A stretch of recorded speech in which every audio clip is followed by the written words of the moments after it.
بسم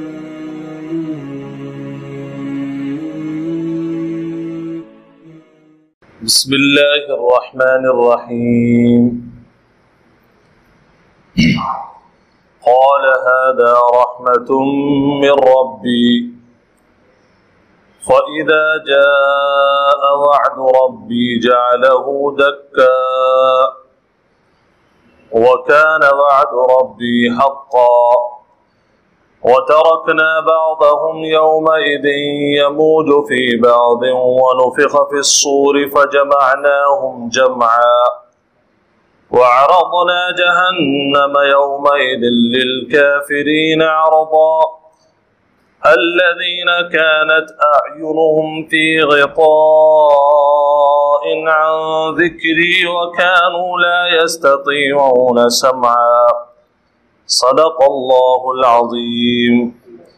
درود پاک. اللہم صلی علی محمد وعلی آل محمد کما صلیت علی ابراہیم وعلی آل ابراہیم انک حمید مجید. اللہم بارک علی محمد وعلی آل محمد کما بارکت علی ابراہیم وعلی آل ابراہیم انک حمید مجید. قال هذا رحمت من ربی. ذوالقرنین نے کہا کہ یہ میرے رب کی رحمت ہے. فَإِذَا جَاءَ وَعْدُ رَبِّي جَعَلَهُ دَكَّا. پھر جب میرے رب کا وعدہ آئے گا تو اس کو ڈھا دے گا. وَكَانَ وَعْدُ رَبِّي حَقًّا. اور میرے رب کا وعدہ سچا ہے. یہ سورہ کہف ہے اور آج سورہ کہف کا امید ہے کہ یہ اختتام ترجمے کا ہو جائے. اور جو مضمون پیچھے چل رہا ہے وہ ہے ذوالقرنین، جن کے بارے میں سوال یہ کیا گیا تھا کفار مشرکین کی طرف سے، کفار مکہ اور مشرکین مکہ کی طرف سے، کہ اگر آپ نبی ہیں تو یہ بتائیں کہ ذوالقرنین کون تھا، کس زمانے میں آیا تھا اور ان کا کام کیا تھا. یہ ایک ایسا سوال تھا کہ جسے ایک عام آدمی کوئی بھی اس کا جواب نہیں دے سکتا تھا جس کے پاس اللہ کی طرف سے علم نہ ہو. اللہ تبارک و تعالیٰ نے ذوالقرنین کی ایک تفصیل اللہ کے نبی صلی اللہ علیہ وسلم کو سورہ کہف کے ذریعے سے عطا فرمائی، اور اس تفصیل کا واقعہ ان آیتوں میں چل رہا ہے. جیسے کہ پچھلے درس میں یہ بات گزری کہ مشرق اور مغرب اور شمال اور جنوب سب طرف اللہ تعالیٰ نے اس کو دنیا میں سفر کرایا. اس کے پاس یعنی ذوالقرنین جو تھے، بعض لوگوں نے کہا تو یہ نبی بھی تھے، لیکن اکثر مفسرین کی رائے یہ ہے کہ یہ نبی تو نہیں تھے، لیکن اس دور کی نبوت سے ان کا گہرا تعلق تھا. بادشاہ وقت تھے، اللہ تعالیٰ نے ان کے پاس سورسز بہت دیے تھے. سفر کرنے کے لیے گھوڑوں کی ضرورت ہے وہ بھی عطا فرمایا، اور پیسوں کی ضرورت ہے، کرنسی کی ضرورت ہے وہ بھی، فوج کی ضرورت ہے وہ بھی. تو یہ جس علاقے میں جاتے وہاں اللہ کی بات کرتے، جو مظلوم ہوتے ان کا ساتھ دیتے، ظالموں سے مظلوموں کو نجات دلاتے، خیر خواہی کا کام. جب ایک سمت یہ نکلے تو وہاں کچھ ایسے لوگوں سے ملاقات ہوئی جو لوگ بہت ہی زیادہ پسماندہ تھے، اور ان کی یہ شکایت تھی، حالانکہ وہ کافر تھے، اللہ کو ماننے والے نہیں تھے، لیکن ان کی یہ شکایت تھی کہ اگر آپ ذوالقرنین ہیں اور بادشاہ ہیں اور نیک آدمی ہیں تو ہماری بھی پریشانی کو آپ سمجھیں. پریشانی یہ ہے کہ ایک برادری کے لوگ ادھر سے آتے ہیں پہاڑوں کی طرف سے اور ہمارا سارا سرمایہ لوٹ کر کے لے جاتے ہیں، وہ مارتے الگ ہے. ذوالقرنین نے یہ بات کہی کہ اگر تمہیں ان سے تکلیف ہے تو میرے پاس ایک ٹیکنیک ہے، میں اس کا استعمال کرتا ہوں، لیکن آپ کی مدد کی ضرورت پڑے گی. انہوں نے یہ بات کہی کہ مدد کے طور پر اگر آپ کو پیسوں کی ضرورت ہے تو ہم آپس میں چندہ کر لیتے ہیں اور آپ کو وہ پیسے مہیا کر دیں گے.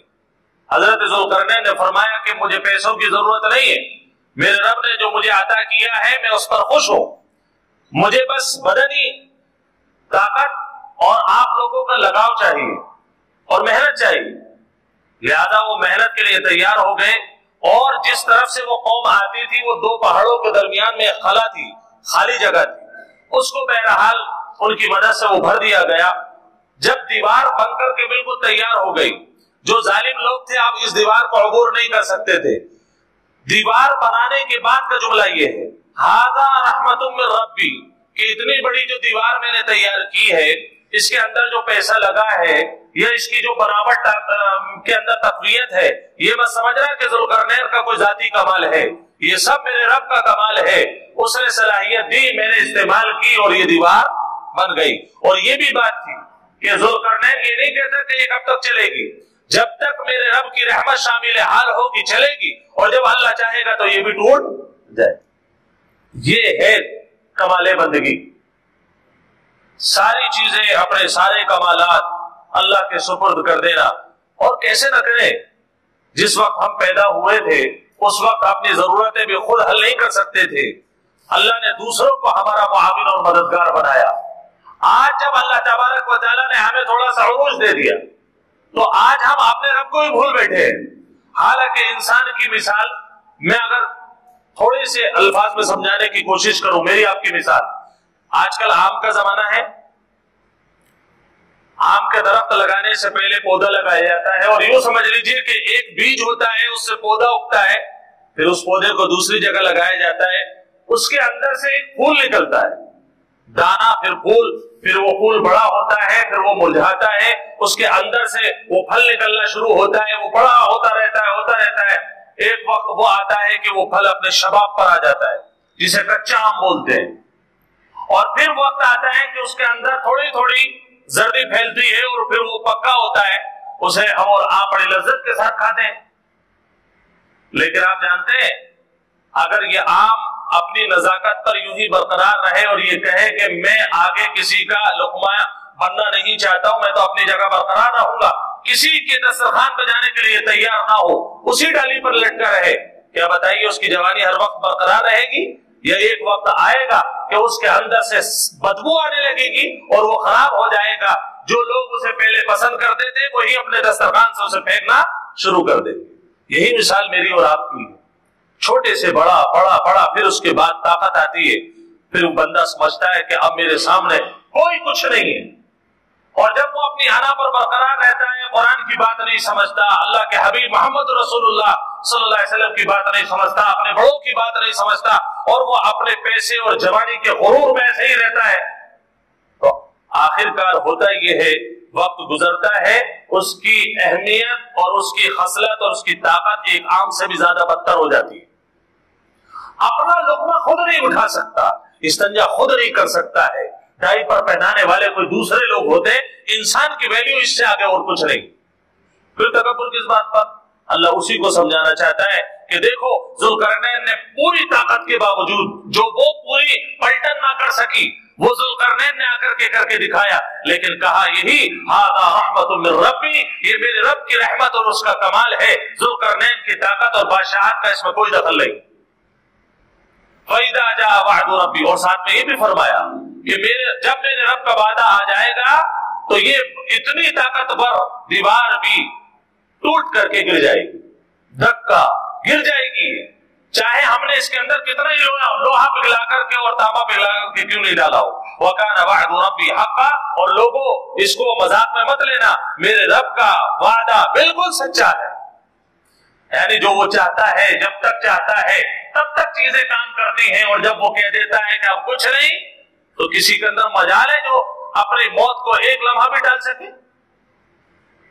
وَتَرَكْنَا بَعْضَهُمْ يَوْمَئِذٍ يَمُوجُ فِي بَعْضٍ، اب یاجوج ماجوج کی خصلت بیان کی قرآن۔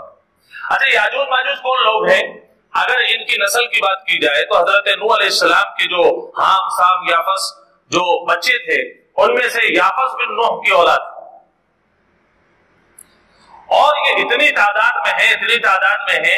اللہ اس کو بیان کر رہا ہے کہ جب ہم دیوار کو توڑیں گے اور ان کو چھوڑیں گے، جب ہم ان کو چھوڑیں گے تو ان میں سے بعض کے اندر گھسے چلے جائیں گے،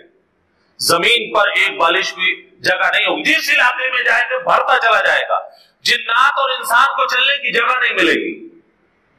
اور اتنے خطرناک ہوں گے جہاں پر بھی دیکھیں گے جو ان کے آڑے آئے گا اسی کو مار دیں گے، خون ان کے لیے پانی کے برابر ہوگا، کوئی قدر ہی نہیں ہوگی۔ اللہ کہتا ہے وَنُفِخَ فِي الصُّورِ فَجَمَعْنَاهُمْ جَمْعًا، خوب دہشت پھیلائیں گے لوگوں کے اندر، اور حضرت عیسیٰ علیہ السلام تشریف لائیں گے۔ اس کے بعد جو دجال ہے دجال کا زمانہ بھی ہوگا، حضرت عیسیٰ علیہ السلام دجال کو ختم کریں گے، پھر اس کے بعد یہ لوگ نمودار ہوں گے، یعنی دیوار توڑ کر کے نکل کر کے آئیں گے، یہ مار رہے ہوں گے، اور اتنی تعداد کہ جس سمندر پر گزر جائیں وہاں چلو بھر پانی پیئیں گے ایک ایک آدمی، پورا سمندر صاف ہو جائے گا، اتنی بڑی تعداد، اور خون پانی یہ سب کچھ کر رہے ہوں گے۔ اللہ کہتا ہے یہ سمجھیں گے کہ ایک حدیث میں یہ سمجھیں گے کہ اب ہم نے دنیا میں سب کو مار دیا، پھر ایک پہاڑ پر یہ کھڑے ہوں گے اور اس کے بعد کہیں گے اب دنیا والوں میں سے تو کوئی باقی نہیں رہا، اب ایک اوپر والا باقی ہے، یعنی اللہ اور اس کے فرشتے باقی ہیں، لاؤ انہیں بھی ختم کر دیتے ہیں نعوذ باللہ۔ پھر اس کے بعد وہ اپنے تیر نکالیں گے اور آسمان کی طرف پھینکیں گے، اللہ کی قدرت دیکھو، ان کے گمان کو اور بڑھائے گا، وہاں سے جب تیر نیچے کو آئیں گے تو ان کے جو آگے کا سرا ہوتا ہے مارنے والا وہ لال ہو کر کے واپس آئے گا، اور وہ یہ گمان کریں گے لو آج ہم نے اوپر والے کو بھی نعوذ باللہ مار دیا۔ پھر اللہ فرمائے گا اب تم میری طاقت دیکھو۔ اب تک تو اللہ نے ڈھیل دی، اللہ جب بندے کو ڈھیل دیتا ہے تو وہ اور زیادہ باغی ہو جاتا ہے۔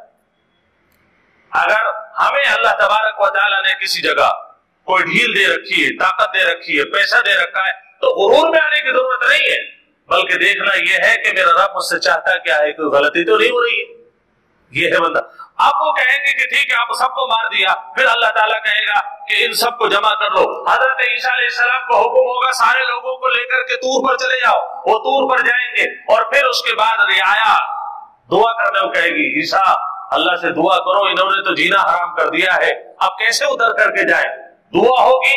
ان کے پھوڑے نکلیں گے، وبائیں آئیں گی، اور وہ ایسے گرتے چلے جائیں گے جیسے کہ کسی نے کوئی ماچس کی تیلی کھڑی کر کے رکھ دی ہو یا ماچس کی ڈبی کھڑی کر کے رکھ دی ہو، لائن بائی لائن، اس کے بعد ایک ڈبی کو آپ گرائیے ایک کے بعد ایک گرتی چلی جاتی ہے۔ یہی حال ان کی موت کا ہوگا کہ جب حضرت عیسیٰ علیہ السلام دعا فرمائیں گے تو وباؤں کی وجہ سے ایسے مریں گے جیسے ان کی کوئی حیثیت ہی نہیں ہے۔ لو دنیا کی سب سے بڑی طاقتور قوم منٹوں اور سیکنڈوں کے اندر اللہ تعالیٰ تباہ کر دے گا۔ اللہ کہتا ہے پھر ہم ان کو جمع کریں گے،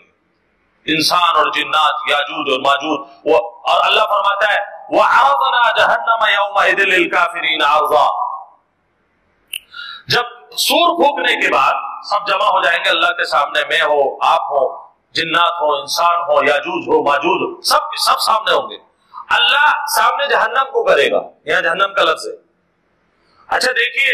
اگر کوئی وبا آ رہی ہے یا کوئی سزا ہے، مثال کے طور پر ٹیچر نے ڈنڈا اٹھایا کلاس میں اور اس نے اعلان یہ لگایا کہ جو کل غیر حاضر تھے ان کی پٹائی ہوگی، ڈنڈا تو اٹھا لیکن اس سے ڈر کس کو ہوا؟ جو کل غیر حاضری کر کے آیا۔ ایسے ہی اللہ کہتا ہے جہنم سامنے ہوگی، جہنم کو دیکھ کر کے روح فنا ان لوگوں کی ہوگی جو اللہ کے باغی ہوں گے۔ اللہ کہتا ہے سامنے جہنم، الذین کانت اعینہم فی غطاء عن ذکری، وہ لوگ جن کی نگاہیں، جن کی آنکھیں میرے ذکر سے دنیا میں غافل تھیں، وکانوا لا یستطیعون السمع، اور وہ لوگ سنتے نہیں تھے میری بات کو، وقت نہیں تھا، 10 منٹ بھی نہیں تھے۔ بھئی کیا ہے، میں آپ کو بتاؤں، شاید میں نے آپ کو پہلے ذکر کیا ہوگا، ایک مرتبہ میرا سفر ہو رہا تھا، میں رامپور سے ٹرین میں بیٹھا، ساتھ میں ایک صاحب اور تھے، وہ ساؤتھ کی طرف کے تھے، وہ تھوڑی دیر ہوئی بات چیت، گفتگو ہونے لگی، کہنے لگے خان صاحب آپ نماز پڑھتے ہیں؟ میں نے کہا الحمدللہ نماز پڑھتے ہیں، قرآن پڑھتے ہیں، الحمدللہ قرآن پڑھتے ہیں۔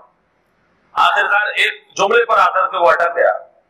کہنے لگا بہرحال آپ کی باتوں سے مجھے بڑا اچھا لگ رہا ہے، اور میرے کئی لوگ، میں ایسے مسلمانوں کو جانتا ہوں جنہیں دیکھ کر کے ماشاءاللہ مجھے بڑی خوشی ہوتی ہے، لیکن میرا ایک دوست ہے جو 30 سال سے میرا دوست ہے، میں اس سے کہتا ہوں بھائی اسلام اتنا پیارا مذہب ہے، تم نماز پڑھنے کیوں نہیں جاتے ہو؟ کہتے ہیں وہ آدمی خود کہتا ہے، بولے 30 سال میری دوستی کو ہو گئے، آج تک میں نے اس کو مسجد میں نہیں دیکھا، 30 سال۔ جب میں اس سے یہ کہتا ہوں کہ بھائی مسجد میں کیوں نہیں جاتے، نماز کیوں نہیں پڑھتے، وہ کہتا ہے صاحب فرصت ہی کہاں مل رہی ہے اپنے کاموں سے جو مسجد میں جائیں۔ کیا کرو گے، اس وجود کو کتنا ڈیکوریٹ کرو گے آپ، اسے تو سڑنا ہے ایک دن۔ اور یہ وقت جو گا رہے ہو، ترقی جو گا رہے ہو، آگے آیت آ رہی ہے، اللہ کہتا ہے کہ جن کی آنکھیں میرے ذکر سے غافل تھی، پردے میں تھی، اور وہ لوگ سنتے نہیں تھے میری بات کو، انہیں بس دنیا ہی دنیا پڑی تھی۔ افحسب الذین کفروا ان یتخذوا عبادی من دونی اولیاء، کیا وہ لوگ جنہوں نے کفر کیا یہ سمجھتے ہیں